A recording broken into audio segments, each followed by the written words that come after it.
Isa natin sa Job sa si Job po ay isang mayamang tao, matuwid. Ibig sabihin na matuwid ay hindi siya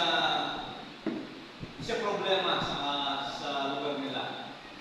Actually, sa bandang east, ibig sabihin sa isang malaking area ng mundo, sikat siya bilang isang taong mabuti at mayaman siya. Mayaman po siya. Basahin natin siya sa Job 1, chapter 1, verse 2 na tayo. So ito pong tao ito ay, alam na natin kagad, kasi natin Job yung dinaanan niya. Pero tingnan muna natin ang purpose, bakit siya dumaan ng gano'n, at saka yung background niya sa kanyang buhay. Ito, sa 1 pala, may isang lalaki sa lupay ng Uz, na pangalan ay Job. At ang lalaki ay sandal at nagwid. Hindi po siya pangit ang testimony, hindi siya masamang tao, at natatakot sa Diyos at humihiwalay sa kasalanan. Okay? So, kung ganito ang tao, sabihin natin, bibless siya lagi ng Panginoon. Which is, bless ko talaga naman siya ng Panginoon.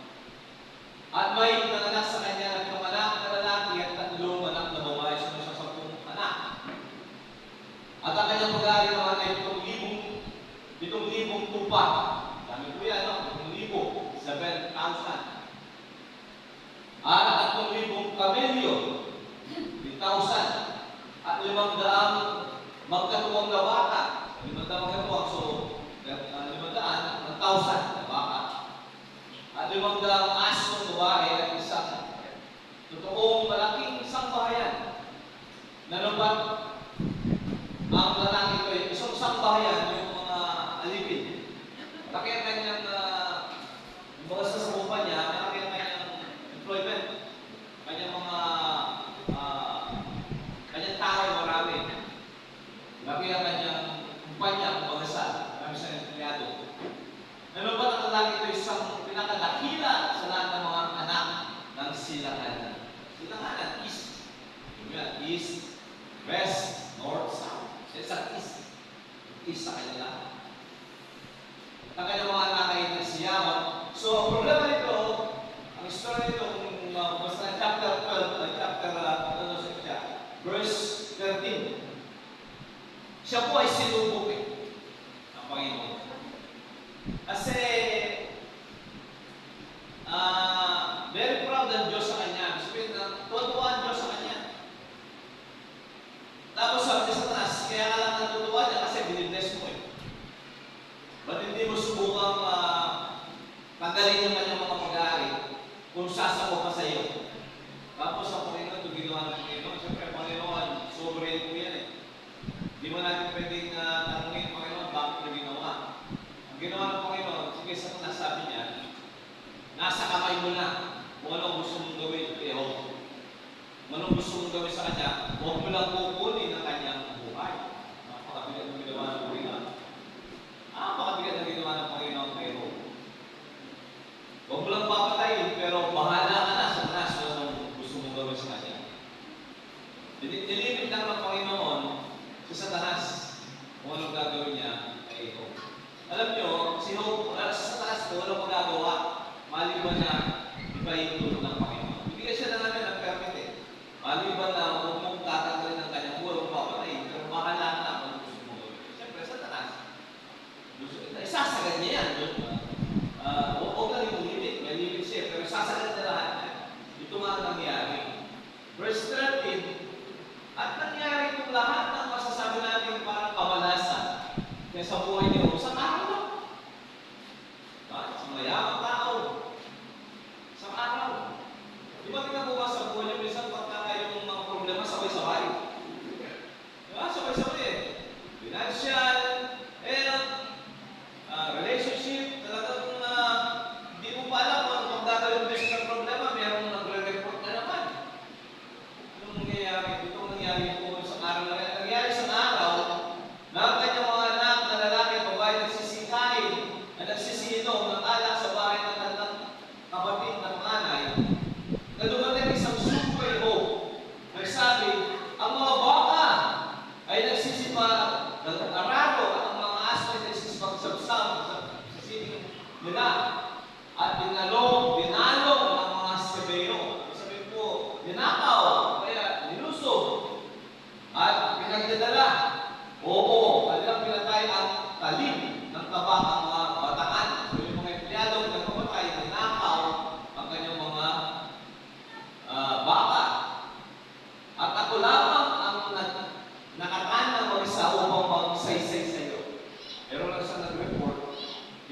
naubos lahat ng kanyang possession. Imagine mo, nagsara. Sara isang araw, sara kanyang kumpanya. Pinahintulog ng Panginoon na magsara ang kanyang kumpanya.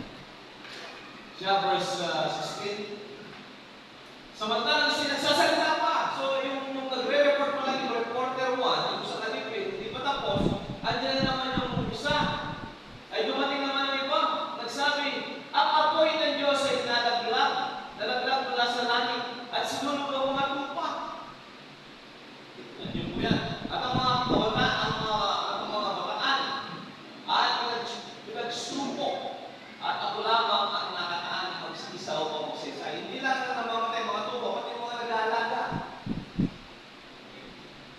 So, yung usap po pa niya, yung sa mga atin, mga babahan, nag-collapse, bankrupt, mamatay, pati yung mga tao niya, tapos isa. So, ba yung sabi mga, nangyayari sa mundo eh. Nakita niyo po ba yung nangyayari sa balita? Yung school bus? Sabi mo, ang mga anak mo, mag-account na doon, yung mag-trip na. Isipin mo bang hindi na uuwi, tapos mapapalik na sa buong mundo. So, parang ganito. Samantalang siya nagsasalita pa, ay dumating naman, mga reporter nagsabi, ang mga kaldeo ay tatlong bulutong. Ang mga kaldeo, mga Iranian. At pumaluhong sa mga kamelyo at nagdadala, pinatay ng tabak, ng talim ng tabak, mga batahan. So, walang natitira sa mga tao niya, maliban meron isang natitira para mag-report eh. Okay? At ako lamang ang nakatan ng mag-isa upang magsesay. So, property, ubos. Business, sa kanyang empleyado, ubos kasi malaki kanyang employment eh. Ubos lahat. Hindi po nangyayari. Okay? Samantalang siya nagsasalita pa, pang-apat, ay dumating naman ang iba, nagsabi, ang iyong mga anak na lalaki at babae ay nagsisikain. At nagsisino ng anak sa bayan at kapatid na panganay na nagpapati si Kuya. Verse 19 siya, narito, dumating ang malakas na hangin, yung po, parang nangyari sa Pennsylvania ba yan? Sa hurricane. Okay, hangin na mula sa ilang at pinampas ang ama na sulok ng bahay at lumagpak sa mga binata at sila'y nangangamatay. So, at ako lamang ang nakataang mag-isa o pamagsisisi. Yung nga pinapakapita.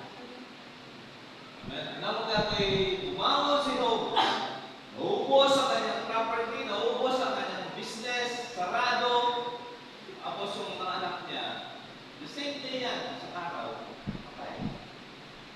Magagawin, bumangon si Job at hinapak ang kanyang balabas. Ibig sabihin po ng hinapak ng balabas, yung traditional na sabihin ay talagang may kumita para matindi ang pag-nagpis at nagpatirapan sa Diyos.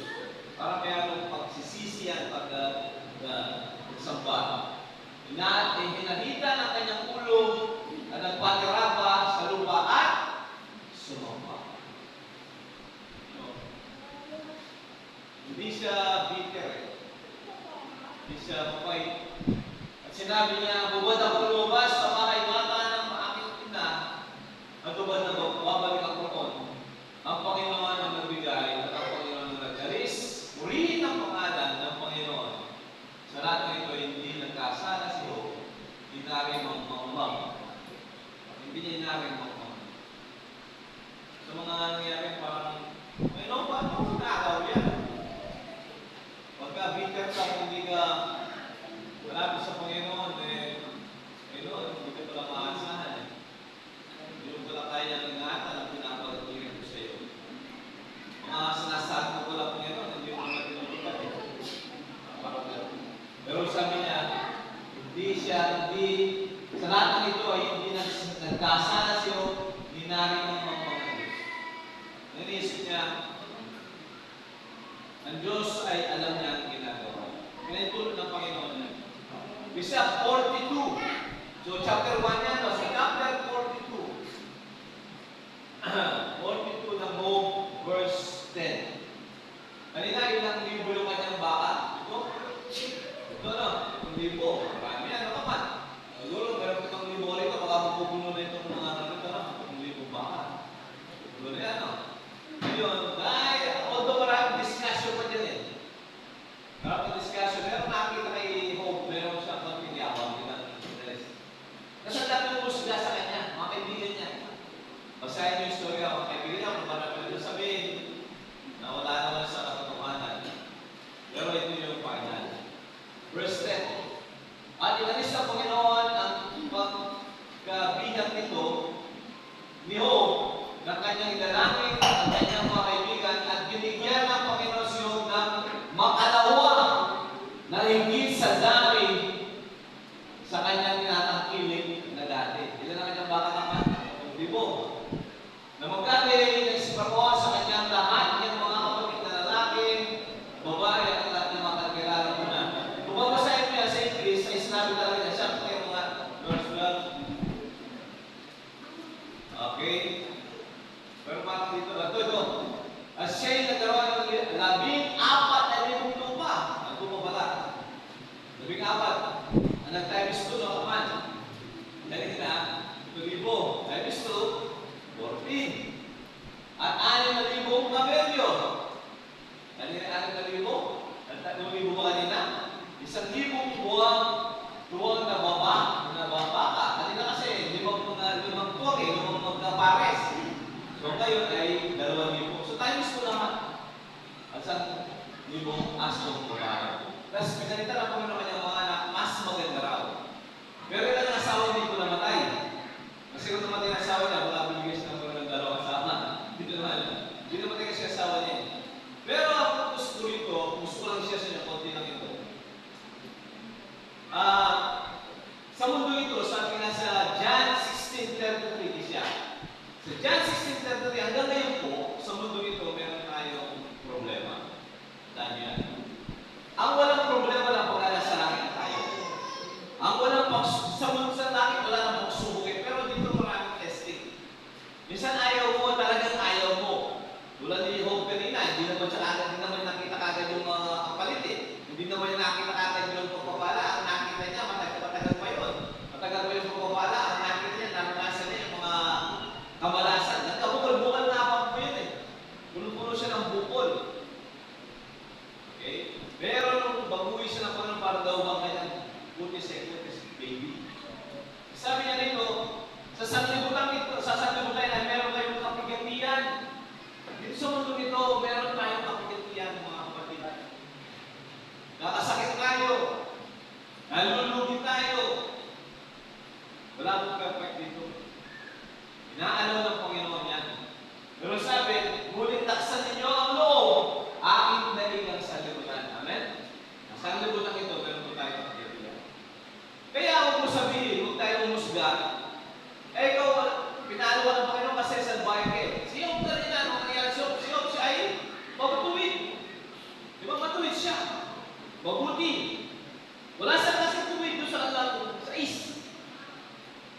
At dahil doon, natuwa ang Diyos sa kanya. Kaso, pinatake siya sa Satanas.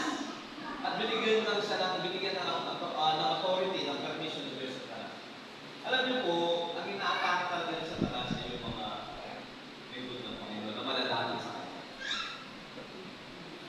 Pero bakit naatake ni Satanas kung halos nakampi ka na niya? Bakit sa parang rest lang na ginagawa ko sa ginagawa ng Satanas? Bakit ka po niya atake? Ay hindi, wala ka ng problema. Ang inaatake niya ay yung hindi niya pinapakinabangan. At yung mga kapakipakinabang sa Diyos. Ngayon, dito po tayo magpatibay. Tulad ni Job, sabi niya, hindi niya inaring mga Diyos. Ibig sabihin, alam ng Diyos na ginagawa. Yakapin lang natin ang mga kamay ng Diyos sa panahon ng problema. Meron po tayong mga problema na dumarating at darating. Pero ang Panginoon po, kasama natin. Hindi tayo iiwan, ito pabayaan natin. Mangapit tayo sa Kanya. Isa sa 1 Peter 1, verse 6 and 7. Ang purpose po ng mga kahirapan yan, financial problems, emotional problems, financial problems, health problems, na meron po, na ito ay inyong totoong itanggalan. Bagamat ngayon sa sandaling panahon, kung kailangan talaga ay pinalumbay kayo ng ulit-ulit pagsubok, paulit-ulit. Para si Hope, isang reporter, hindi natapos noon, meron pakalawang reporter, may pangalo, may pang-apat, tapos lahat, hindi na mga nare-report. So, ulit-ulit, paulit-ulit, marami. Diba? Pero sabi, upang ang pagsubok sa inyong pananampalataya na lalo mahalaga kay sa ginto kasi meron tayong faith eh. At ang faith ay higit pa sa ginto. Sapagat ang ating pananampalataya ay nakaangkla kay Jesus Christ. Nakakapit, nakaangkla kay Jesus Christ ang faith natin, susubukan yan eh. Parang yung mga ugat ng halaman ng malaking puno nasa ilalim ng lupa. Susubukan niya ng bagyo. Darating ang malakas na hangin. Kung ang kapit ba ng mga ugat na ay malalim at matibay.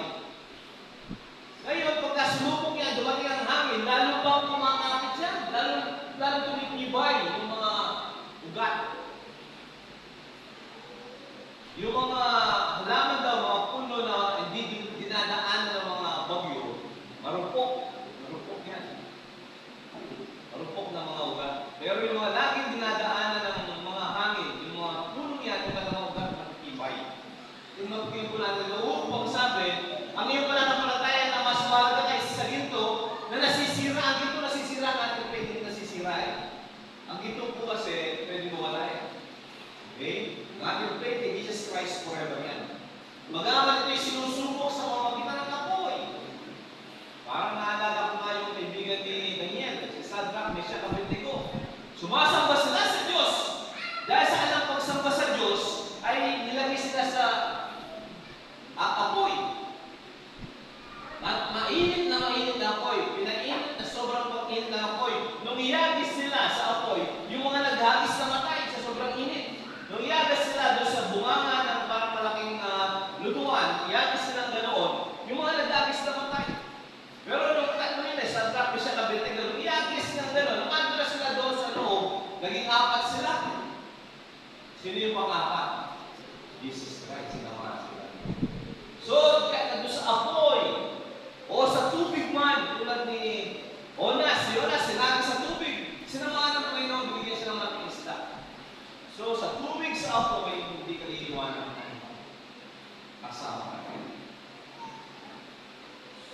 At kung aariin mo siyang sakdal, hindi mamang, mapaparakalan mo siya sa kabila ng mga pagsubok. Lagi mas nasabi, ang pagsubok ay pagkain ng ating pananampalataya. Kung ngayong opportunity natin na kakain ng ating pananampalataya, at pagkatapos kumain ito, mga ilang panahon, malusog ito, matibay ito. Yung mga puno at ang mga ugat ay dumadaan ng bagyo, sabihin natin 2 linggo, 3 linggo, o 10 buwan ng bagyo, sa 1 buwan na yun ay kumakapit, tumitibay yung mga ugat na yan, ng mga puno. At pagka yan ay lumampas na ang bagyo, tingnan mo yung kanyang mga ugat ay matibay. Amen? Matapat. Alam mo yan. Puno yan. Okay? Kung nasisira ang ginto, pero ating pananampalataya, hindi nasisira, pero hindi sinusubok sa apoy, ay masumpungan sa ikapupuri at ikakalwalhati at ikatarangan sa pagpapahayag ng Kristo Jesus para naman ang pananampalataya. Pagdating ng Panginoon, malalaman niya sa atin dito kung sino talaga ang may manibay na faith. At doon sa panahon niya, parang ng Panginoon ang pananampalataya natin. Ikaw, walang mga pananampalataya, higit sa ginto, paparangalan kita. Okay? Alam ng Panginoon. O mga kapatid, hindi naman natin hinahanap ang pagsubok. Ang pagsubok, darating at darating yan. Pero pagka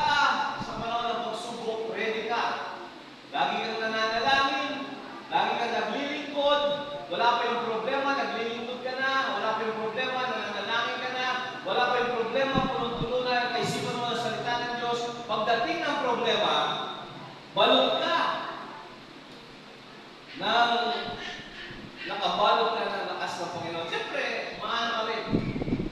Masishik ka rin. Siya sa awit 61, magtatapos na tayo nito. Awit 61. Si David naman ito. Hari si David. Warrior. Siya general. Siya matibay. Pero pag dumarating ang problema, sabi niya, tingin mo ang aking daing, O Diyos, ano ba yung daing sa English cry? Umiyak din siya. Pakinggan mo ang aking dalangin. Kanina sa Romans 8, verse 26, isakin muna natin yun, tapos balikan natin yan. Romans 8:26, meron tayong mga daing na hindi man nga natin kayang sabihin. Di ba pagka may mga sakit ka, hindi mo alam kung paano ma-express. Pagka may mga problema ka, hindi mo alam kung paano ma-express, iiyak ka na lang eh. Lalo pagka sobra, pagka marami, pagka na-overwhelmed ka, hindi mo na alam kung anong gagawin mo, iiyak ka na lang. Hindi mo na nga may kwento-kwento.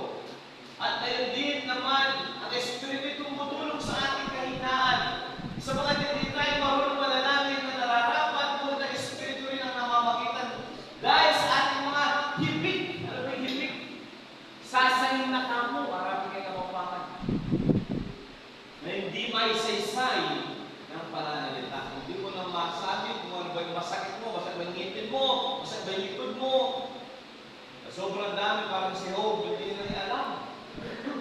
Wala ka ng company A, wala yung kanyang company B, wala yung mga anak niya. Paano mo i-express yan?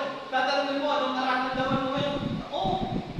Ano masasabi niya? Anong nararamdaman mo? Naubos. Wala ka ng words na pwede express. Ihibig ka na lang. Iiyak ka na lang. Pero kung wala kang iyak na to, yung ating luhang yan, ayan ay namamalaya ng Banal na Espiritu.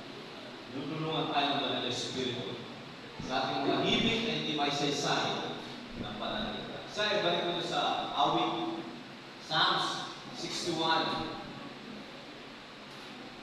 Ang sabi dito, verse 2, mula sa wakas ng lupa ay tatawag ako sa iyo. Dito tayo tatawag pagka mabigat ang ating nararamdaman. Pagka nanglulupay pa yung aking puso, kahit na po pinaka-espiritu ng tao nanglulupay pa din yan. Ngayon natin yan. Patnubayan mo ako sa malaking bato na naroon mas mataas kay sa akin.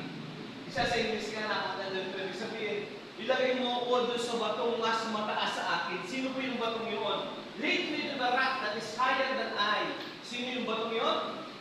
Jesus Christ. Amen? Kung nalulunod ako, binabaha ako, Panginoon, iangat mo ako, lamin mo ako doon, sipakan mo ako sa bato na mas mataas sa akin. Sino po yung batong yan? Jesus Christ. So sa mga kahirapan ng ating buhay, pinag po, Panginoon, ingatan niyo po ako. Okay, verse 13, I read siya sa Tagalog.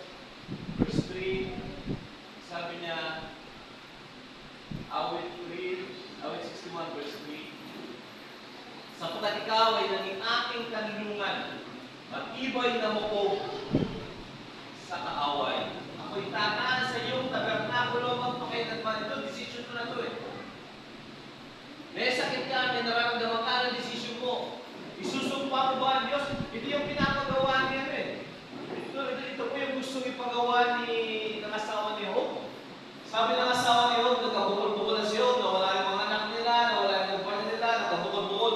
Tapos nabayo na yung anak niya. Job, sabi niya, isumpa mo na ang Diyos mo at ikay mamatay na. Sabi, sumuko ka na. Isumpa mo na ang Diyos mo. Pero hindi sinumpa ng Panginoon ni Job ang Diyos. Sabi nga sa balas natin kanina, hindi niya inaring mamumang. Hindi. Sabi ni Satanas, bumitaw ka na! Bumitaw ka na, subuko ka na, napakatindi na mga pagsubok. Anong gagawin natin sa posisyon mo ngayon? Walang magagawa sa Satanas. At hindi ka rin pakikiraman ng Diyos sa desisyon mo. Bibitaw ka ba? O todo mo pa? Nasa iyo na sa posisyon. I-double down mo ba kung titiwala ko sa Diyos o talagang susuko ka na Panginoon, hindi ko na kaya. Bye. Kailangan na. Ako ay tapos na tayo.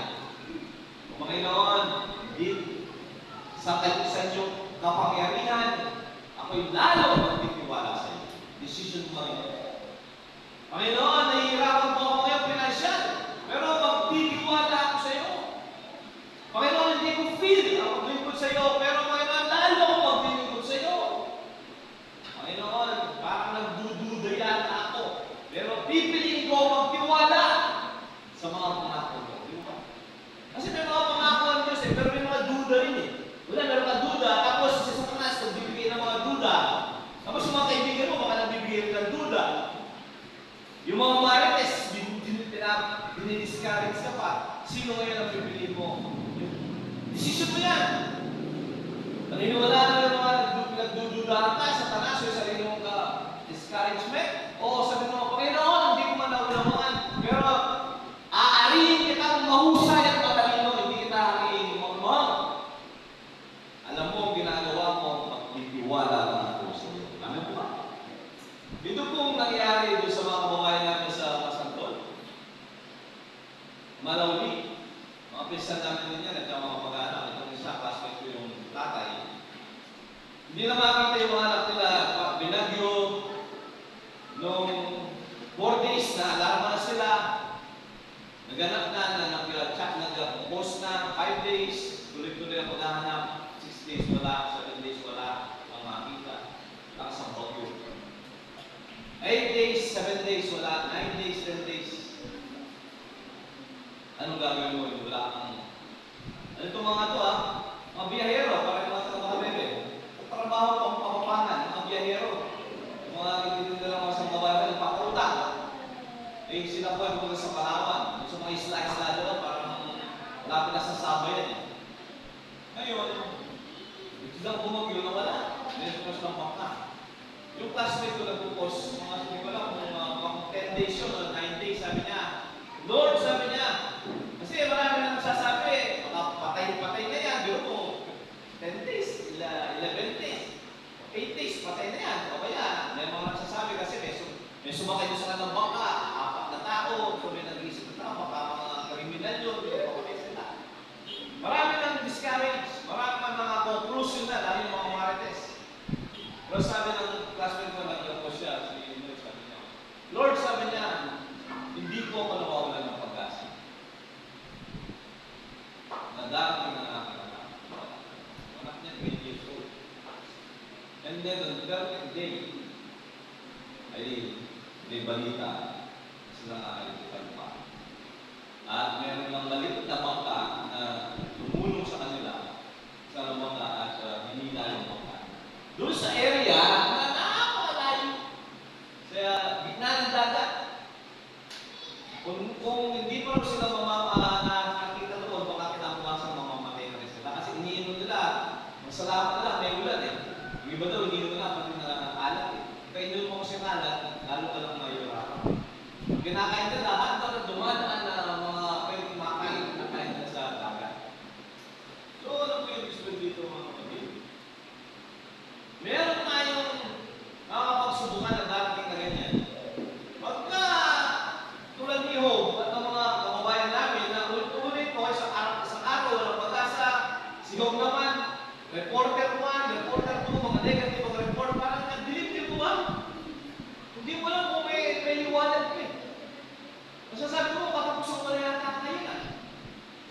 Ano na lang gagawin mo? Iiyak ka na lang. Iiyak ka na lang. Hindi mo na nga nakikita ang liwanag eh. Sabihan na, the light at the end of the tunnel is too dark. I can't even see. Hindi mo nakikita ang liwanag. Pagka dumating ko kasi yung bagyo, lalo malakas, maraming ulan, ang dilim. Dumaki ang bagyo sa akin po ay dilim.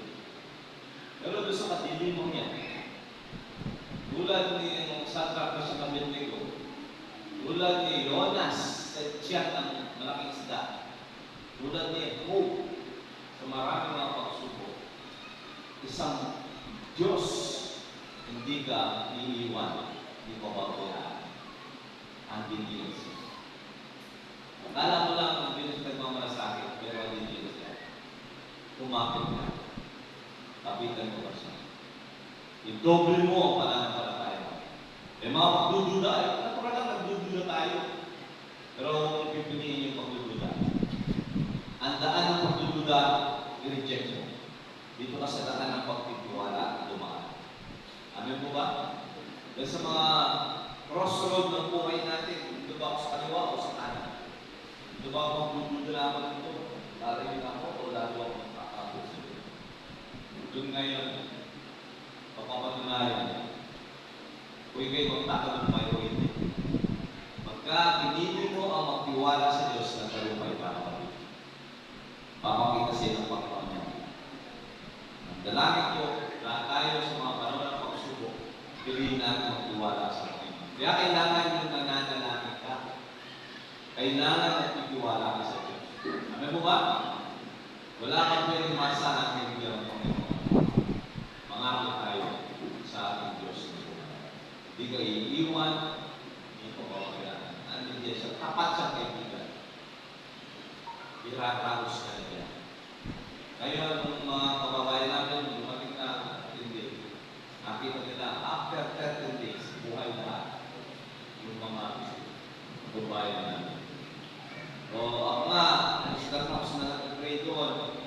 So, maraming na sa panalangin sa mga pray po kami. So, siyempre, isip mo rin, hindi natin kasi alam eh. Di ba? Hindi natin alam ang bukas. Pero ang Diyos alam niya ang bukas. Ando na siya. Tayo dito pala, ang Panginoon nandun na siya. Alam na niya. Alam mo ba? Tayo mo manalangin, Panginoon Diyos, kapat ka sa amin. Di mo kami iiwan, di ko pabayaan man. Mahal mo kami, binigay mo ang inyong anak para sa amin. At tinutulungan ninyo kami kasama ni Kristo sa krus ng Kalbaryo, sa trono niya. Pagkatapos na mamatay sa krus ng Kalbaryo, bibigyan din ng buhay. Kami kasama ng namatay, inilibig, at tuloy na buhay. Kaya kasama na kami nakaupo sa kanyang trono, spiritually speaking. Ito ang aming katiyakan na hindi kami iiwan ng banal na Espiritu, nakatatak sa amin, at ang pangalan ng aming Panginoon Jesus kasama namin. Panginoon, nagdidesisyon kami ngayon na mananatili sa inyo, titiwala sa inyo, idodoble namin ang pagtitiwala namin sa inyo, itatanggi namin, i-reject namin ang mga duda namin, ang mga bakalan sa tanas, at magtitiwala na kami, papasakot sa Diyos na buhay. Ito ang aming dalangin sa pangalan ng Panginoon Jesus. Amen.